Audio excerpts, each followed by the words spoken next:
Okay. So, it's been a few years already. I lost track of time, I guess, on how long it had been since we had written about poll workers. But I think you're kind of in need of new ones every year almost, aren't you? Absolutely, and actually we're in need of more in the odd year elections. Even though there's the turnout's smaller, we still staff it the same. Number one, and number two, it's easier to find poll workers in the even years because people are excited about, the president running or the governor's race on the ballot. It seems like when there's more advertising and stuff going on about the election, the more amped people are to get into it. Yeah. So odd years are almost harder to recruit and retain poll workers. So how many people does it take to put on the election in Richland County? About 400. 400, and that's 400. That's 400 volunteers, or how many? They're paid. Okay. We do pay. Poll workers make at least 145, up to 190, depending on their position and that. So they do make a little bit, but it is a long day. We ask them to be there an hour before the polls open, so they're there at 5:30 in the morning.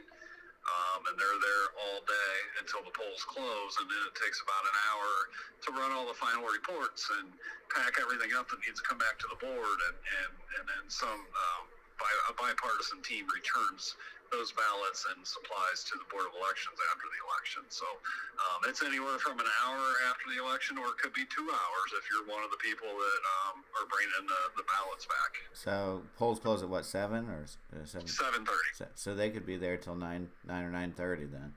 I would say 8:30 to 9 is probably average for most of them. But like I said, that's even 8:30. That's still a 15-hour day. Yeah.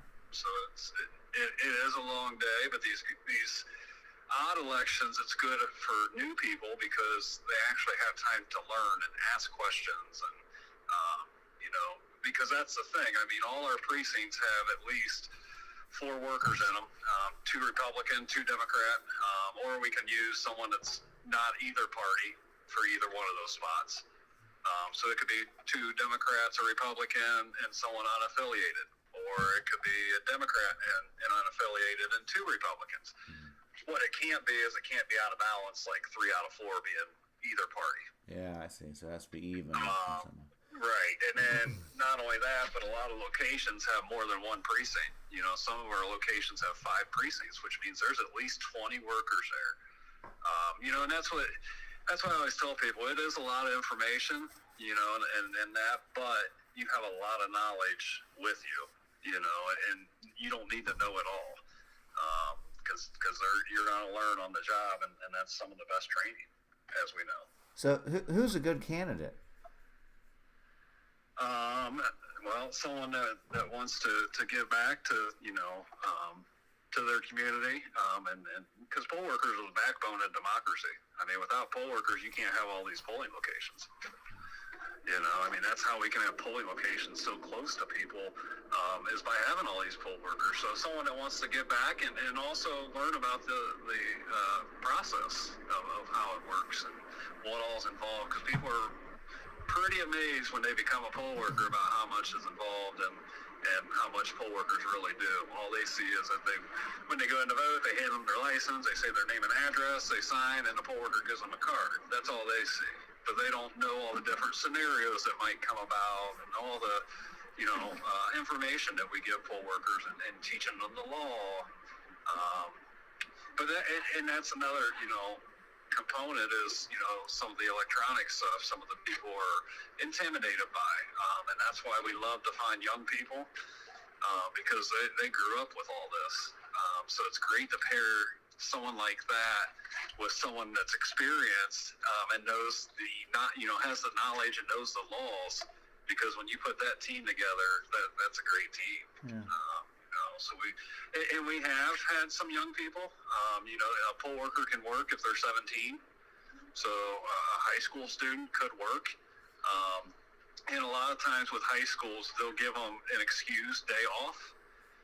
because I'll write a letter saying that, what they're doing for that day. So they get a day off of school. They get paid for it. And then sometimes, the teacher might give them extra credit for doing a civic duty, or, we've been recommendations for colleges or jobs.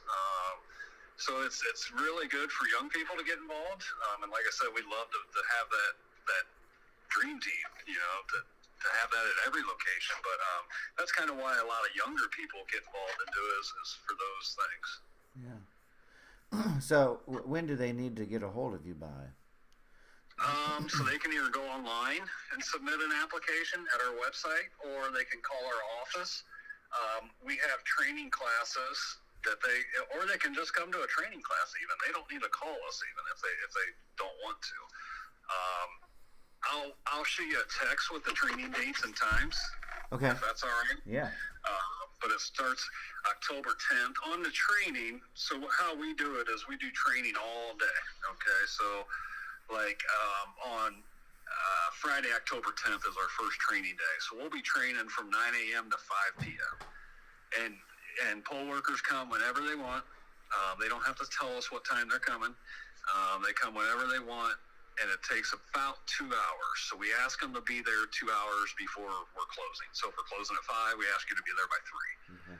Other than that, you come when you want, and we kind of have it like a hands-on training station. So we'll have one station where you go through how to check voters in different scenarios. We'll have one station where you run the reports on the voting machines and how you open them and how you verify the seals and where those numbers are.